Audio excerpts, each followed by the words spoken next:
You ask Tiger to solve. This deals with linear equations with one unknown. The final result is x equals negative 55/6. Let's solve it step by step. Group all constants on the right side of the equation. Subtract 5/3 from both sides. Combine the fractions. Combine the numerators.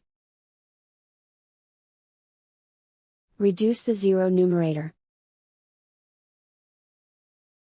Simplify the arithmetic. Convert the integer into a fraction. Combine the fractions. Combine the numerators.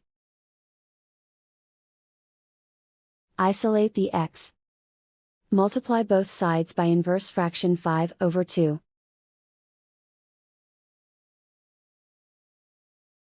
Group like terms. Multiply the coefficients. Simplify the fraction. Multiply the fractions.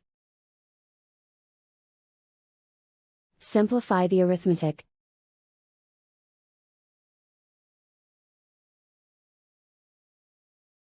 And so the final result is x equals negative 55/6.